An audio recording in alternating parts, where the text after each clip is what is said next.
I had a physical therapist cracked my femur in half. So anybody telling me to work out is a little traumatic for me. And I'm like Kendra, I'm a little skeptical. I'm a high D. I'm like, no, I really don't want to do that. So when she tells me like, Rebecca, if you're doing deadlifts, you got to do 60 pounds, at least 60 pounds.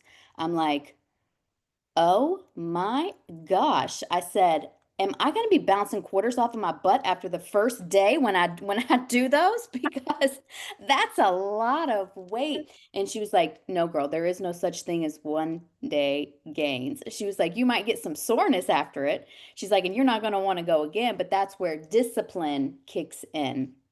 And so as we go through this year and as we go into next year, like we're finishing this year strong. It's December 12th.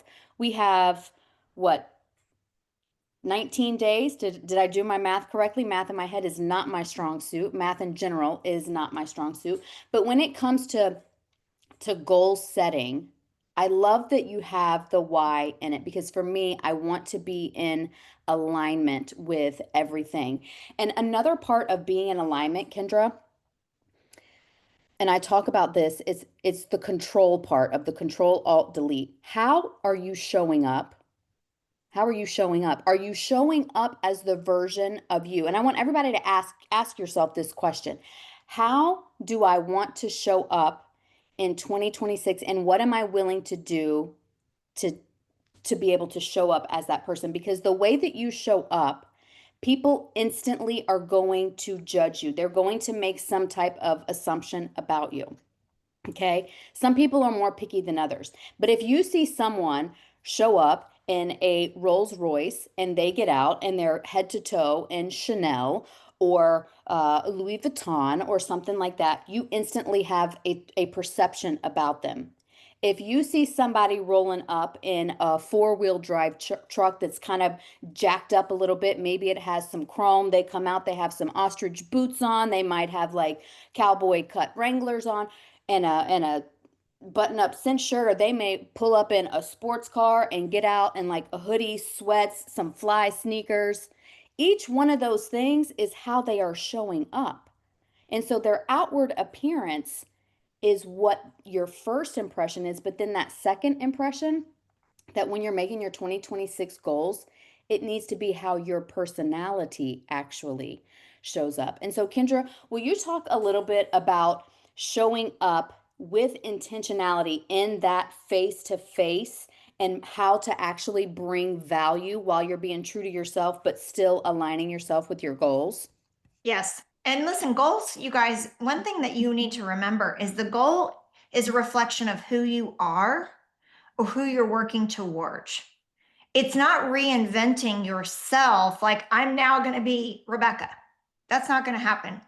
All I want to do is be a better version of myself, but have to stay authentic to myself. So when I help people set goals, I did 5 hours of webinars yesterday, and 2 of them were on goal setting. I'm like, you're not going to change in 1 year who you are. You're still going to be Kendra Cooke. So yes, how you show up is I want to be an extension of who I already am, just a little bit better. I want to be a better person. I want to be a better mom. I want to be a better friend. I want to be a better Christian. It's not going to change. I'm not going to be now Rebecca. I'm just going to be a better version of myself, if that makes sense. So that's one thing. But have been talking about the planting season, the harvesting season. And so today we are watering. If you remember last month, we planted the seeds and we wanted to make sure we were planting good seeds and they were falling in good soil. So this week we water them. And the water is actually the interaction that we have with those clients. So that is your phone calls or your face-to-faces. So I think I'm going to focus on both of those because they're pretty easy. But I think the biggest thing where we fall short is we live in fear as salespeople. Fear of somebody not going to like us. It goes exactly to what Rebecca was saying. If you show up as your authentic self, you really don't care. And I don't mean that in a disrespectful place, but I am who I am, right? So how am I going to show up as my authentic self? But we fear what other people are going to think. So we might try to change who we are a little bit. We might change our dialogue. We might change a service for one client that we wouldn't give to another client. We might discount a commission for this person, but we wouldn't that for that person. And I want to tell you the very first number one thing in sales is you have to be real careful about where your fear is steering you. because you make promises that maybe you can't keep. As my dad says, don't write checks your bank account can't cash. If you guys can follow me there, right? So know your value proposition. That's the key to sales when we talk about watering. What is your value proposition? What is your value proposition? Don't be fearful of your value proposition and know your worth. Okay. So how do you set yourself apart in your value? Good question. How are you different? What do you do different as a coach, as a real estate agent, as a salesperson in any field? What is your value proposition? Don't get confused. Value proposition is not how great you are. Salespeople get value proposition and resume very confused. Okay. Resume is where you get to brag. Hey, realtor of the year, broker's license, whatever. Okay. Value proposition is what's in it for the client. So when I go to sell my services and myself to a listing presentation, what's the value proposition for them? I have 20 years experience to price your house to sell the fastest amount of time at the highest price with the least amount of speed bumps. That's a value proposition. Now, how do I do that? Here's my marketing plan. Do you guys understand the difference? So if I'm going to send a resume out, I'm going to say, hey, I was Realtor of the Year. I'm president of the board. I've been in the chamber, but that's a resume. It's not that they don't care, but that's not important to them. So our face-to-face is bring your value proposition. What do you bring to the table? Be uniquely valuable to that client and present it that way. Does that make sense to everybody? Give me a thumbs up if it does. It Okay, makes perfect sense awesome. to me, Kendra. And Okay. one thing that that I've also heard and have lived by as well, it's features tell, benefits sell. So a feature, if you think of a feature is what you put on your resume, and a benefit is what your value proposition is for someone who needs to hear it in a different way. It's like you're not going to go buy the dishwasher because it's Bosch and it's stainless steel. You're going to buy that dishwasher because it has a sanitation feature. And I noticed that you have little ones and their sippy cups get nasty, and you're not going to have to worry about germs anymore. You just pop it in there, put it on the Sani cycle, and that Bosch dishwasher is sold. So just think of the features tell, benefits sell. And when you're showing up in those face-to-face moments, like know the benefits that you bring to the table. Like Kendra is going to be listing that appointment. She's going to be selling that house faster than anybody else. I am going to be helping you believe in yourself faster than you ever have before. I'm going to help you cut out the noise and really focus in on what it is you're supposed to be doing in life. So I love that, Kendra. Perfect. Yay.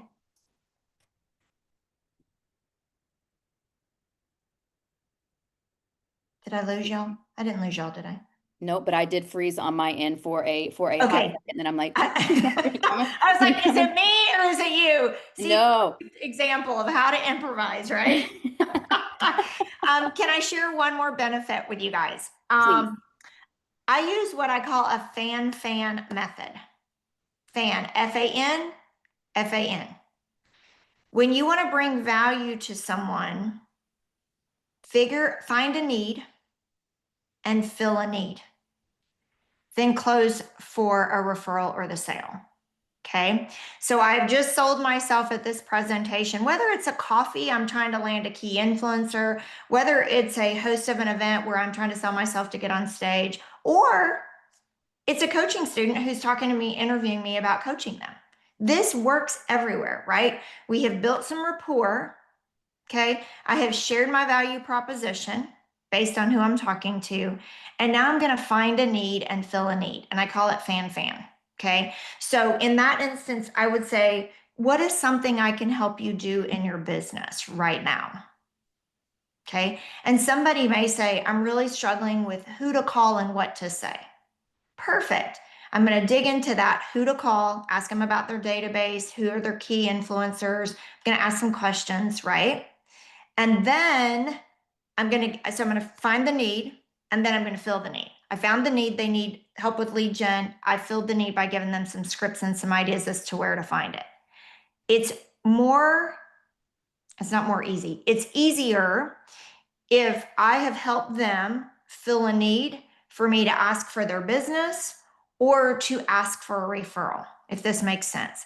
This goes back to providing value, so I have the right to ask for help, my help. My help may be, I really would love to be your coach. I just gave you one sample of what I can do to offer you in the next 6 months. Should we work together? Let them answer. Okay. If it's somebody who's asking me to speak, who's the audience? What is your goal? Here's one benefit of hiring me. Does that fit your need? Should we do business together? Right? So I'm finding the need. I give them a solution. I didn't say I gave them all my bag of tricks. I said I gave them a quick solution and then I closed for the sale. That's how I use value in a presentation. It could be on Zoom, it could be on the phone, but if you just get in your mindset that if you feel a need for somebody, we find that need and we fill it, it takes away that desperation that we have or that fear of closing and them saying no. You've already brought some value. It makes it a little easier to ask for the sale. I hope that helps you guys today. If that helped you at all, put a 5 in the chat. Brock's famous number. Put a 5 in the chat. Put a 5 in the chat. Jesse, yes. Rosario, yes. Louis, yes. Monica, D. Brock, Leah, Paul. Everybody should be putting a 5 in the chat. Michelle, Fran, Amanda, yes. Because it is super helpful, Kendra, because I think sometimes we get in our own head. And so, especially, people don't lack desire. Like in the world of confidence, like people don't lack a desire to go after something. They just let that fear set in and they think, oh, well, I don't show up on camera the way that Brock does, so I just shouldn't show up.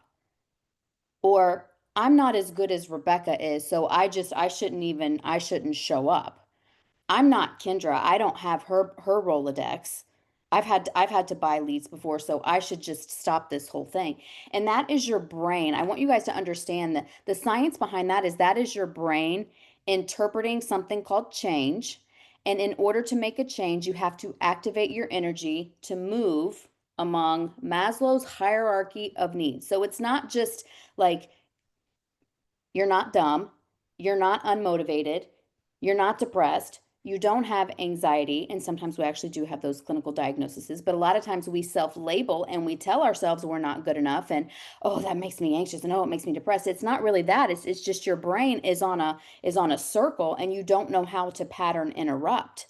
And that pattern interruption looks a lot like, I'm not supposed to be Kendra. I'm not supposed to be Rebecca. I'm not supposed to be Brock. I'm not supposed to be anybody but me. And I need to show up even if I show up scared. You know, I always think back to the first time that I ever spoke on stage. It was February of 2020, right before the pandemic. And I got up there and my voice shook the entire the entire time.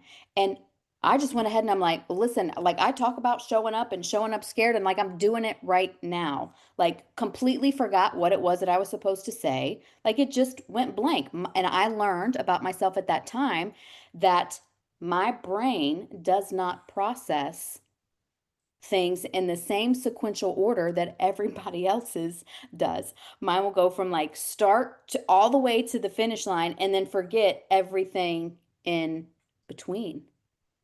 And so for me, showing up and speaking, you know, I'd always seen people stand up before and I'm like, and I was super quick. I'm like, oh, they could improve their message by doing A, B, and C.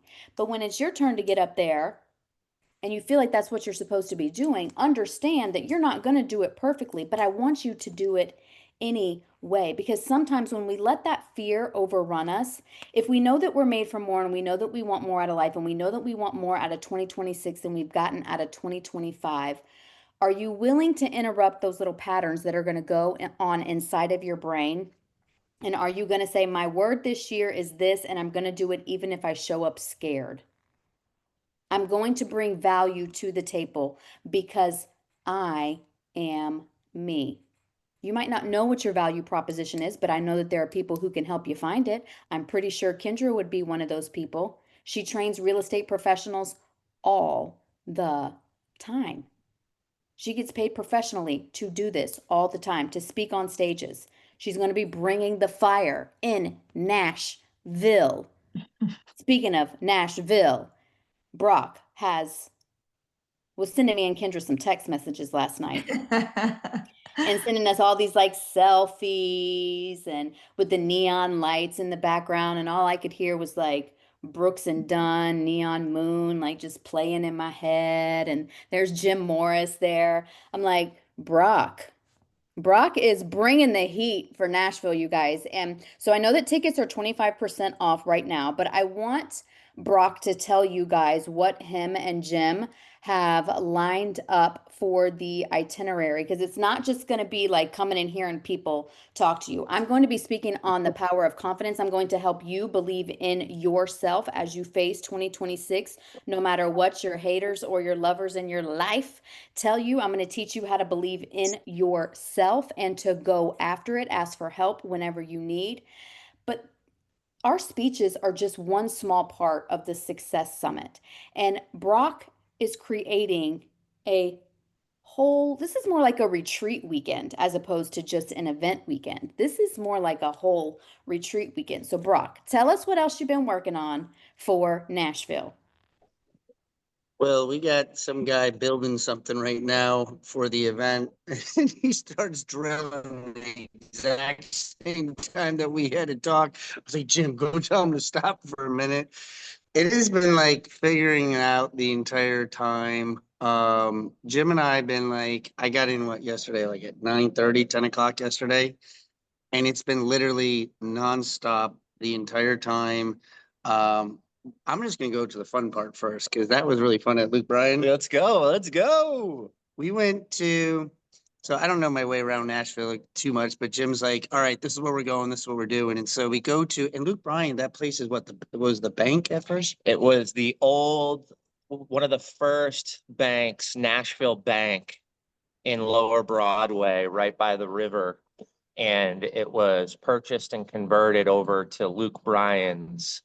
So there's some nostalgia, there's some history, and the venue is just absolutely magnificent. I mean, you couldn't get anywhere else all the things that Luke Bryan offers here in Nashville. So it was so cool too. So, this is us negotiating.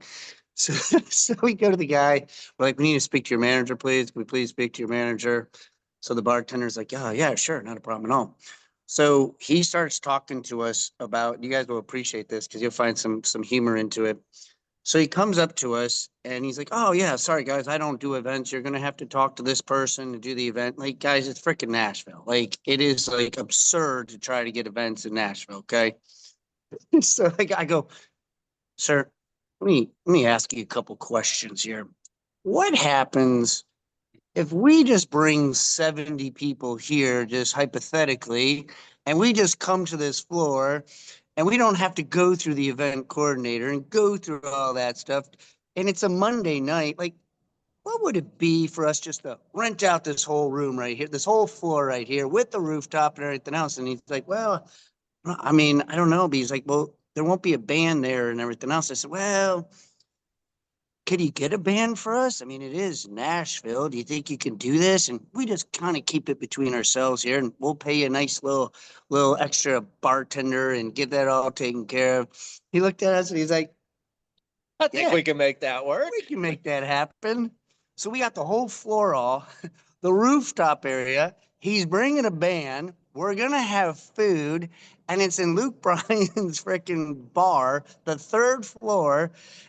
And we're able to make it happen because it is like going to be awesome. So we're really excited about that. We don't have to go through the event coordinator because they want like over 15,000. I was going to say no $18,000 checks getting cut when you can build great relationships and navigate body language and build true human connection. I think Brock's, as you all know, is magnificent at that. So, us two in that room, I think we got the outcome we wanted and wished for. All the attendees, right? That's not a personal win.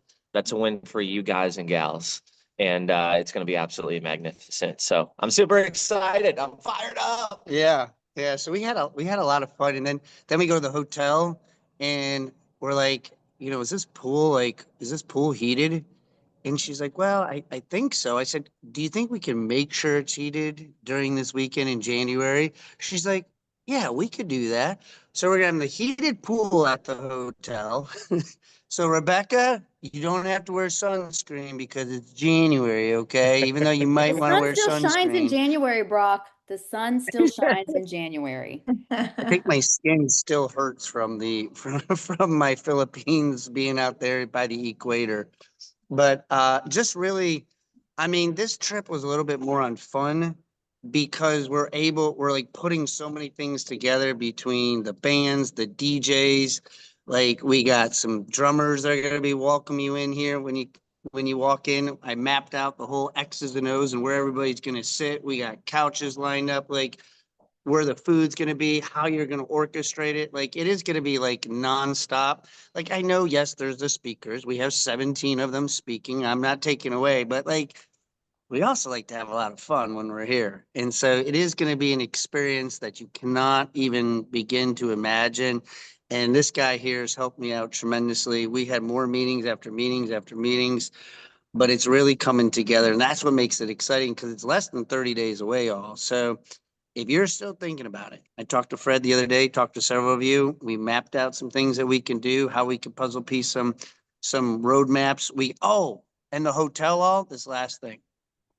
You actually can fit 3 people in a room very comfortably for those of you who are trying to get roommates. Like there's a pull-out couch, there's a full kitchen, and there's 2 queen beds. So like you really can make it work all. And the flights aren't bad at all in January. Don't look at the flights now. They're expensive now. But if you go in January, like flights are like less than $150 all. So it's very, very reasonable financially for to be out here. And it's gonna be it's gonna be a lot of fun. So Jim, anything you want to close us off and then we'll let it back to the ladies. Because it's 8:46. You only got 30 I'm seconds. just lucky because it's 2 days in a row I get to spend with y'all, and it's such a pleasure to see all your faces, and especially you, Rebecca. I haven't seen you in a while, so I love seeing that smile, and I'm Aw, excited to see everybody in Nashville. And I'll pass it back to y'all. aw. Ladies, take it away. Listen, Kendra and I are so excited to see you guys as well. We'll do a quick wrap up here.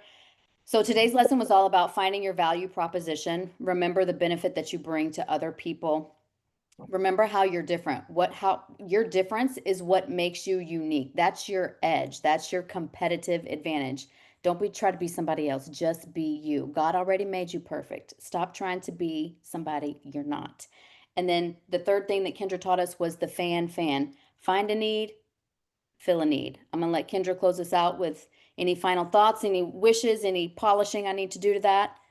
No, you guys, listen, you got to get in the room. The key is the people you surround yourself with, and these are great.